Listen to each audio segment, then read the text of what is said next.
Chicken dumpling কিভাবে বানাচ্ছি দেখুন। চিকেন ডাম্পলিং ডোয়ের জন্য যেটা লাগছে 1 কাপ ময়দা, 1 কাপ কর্নফ্লাওয়ার, নুন, সাদা তেল আর প্লেন ওয়াটার। ময়দা, কর্নফ্লাওয়ার, নুন, তেল, ভালো করে তেলটা নুনটা মাখিয়ে নেব। তো চিকেন ডাম্পলিং পুরের জন্য কি কি লাগছে চলুন আমি বলে দিই। তো লাগছে এই যে চিকেন, দেখুন আমি কিমা করে রেখেছি, চিকেন কিমা, কাঁচা লঙ্কা, আর এটা হচ্ছে নুন, আদা রসুন কুচানো, গোলমরিচের গুঁড়ো, এটা বাঁধাকপি, স্প্রিং অনিয়ন, গাজর, আর এটা হচ্ছে পেঁয়াজ। চিকেন কিমা, গাজর কুচি, বাঁধাকপি কুচি, স্প্রিং অনিয়ন, পেঁয়াজ কুচি, আদা রসুন কুচি,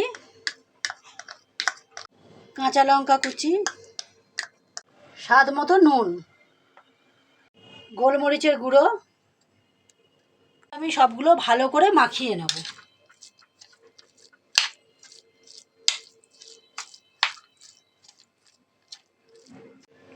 পুরটা আমার মাখানো হয়ে গেছে, এবার আমি সাদা তেল একটু দিয়ে দেবো।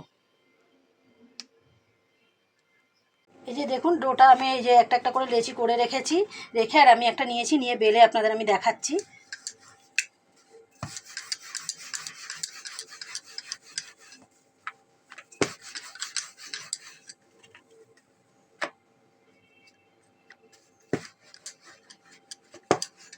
এবার আমি একটা বাটি নেব, এই যে দেখুন এরকম সাইজে বাটি নেব, নিয়ে এরকম গোল গোল করে কেটে দেব। দেখুন নিয়ে দেখুন এরকমভাবে পুরটা নিলাম, নিয়ে এইরকম করে এই সব দিকটা এরকম চিপে দেবো, দিয়ে এই একটু শেপ দিয়ে দেবো। দেখুন আমি মোমোর হাঁড়িটা বসিয়ে দিয়েছি, তো নিচে জলও দিয়ে দিয়েছি, এই যে নিচে জল দিয়ে আমি বসিয়েছি, আর এবার আমি একটু তেল ব্রাশ করে দেবো। এবার আমি একটা একটা করে বসিয়ে দেবো।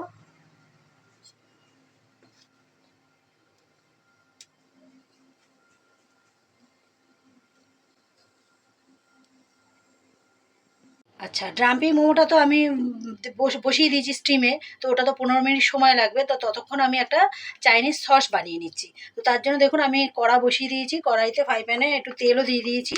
এবার আমি আদা রসুন কুচিটা এর মধ্যে একটু ফ্রাই করে নেব।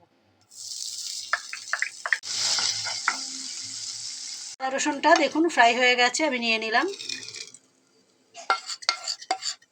ভিনিগার দিয়ে দিলাম, একটু চিলি ফ্লেক্স, সাদা তিল দিয়ে দিলাম, একটু ডার্ক সোয়া সস, টমেটো সস, অল্প করে নুন, অল্প করে চিনি, প্লেন ওয়াটার অল্প করে, অল্প করে সিসমি অয়েল।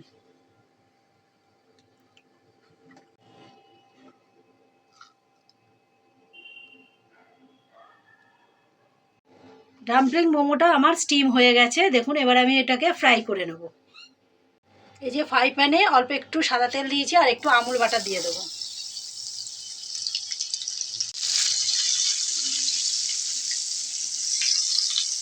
স্টিম মোমোগুলো এবার একটু করে ফ্রাই করে নেব।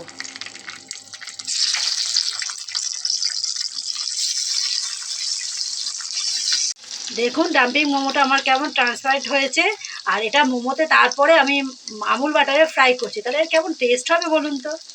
এই যে আমার রেডি হয়ে গেছে চিকেন ডাম্পলিং মোমো। তো এটা কিন্তু পাহাড়িদের একটা জনপ্রিয় রেসিপি, যেমন ভুটান, দার্জিলিং, সিকিম, তো আমি পাহাড়িদের সব রকম ডিশ নিয়ে আসবো আপনাদের সামনে রেসিপি, আপনারা দেখতে থাকবেন। তো আমার চ্যানেলটাতে সাবস্ক্রাইব করবেন, করলে আপনারা সব রেসিপি আমার দেখতে পারবেন।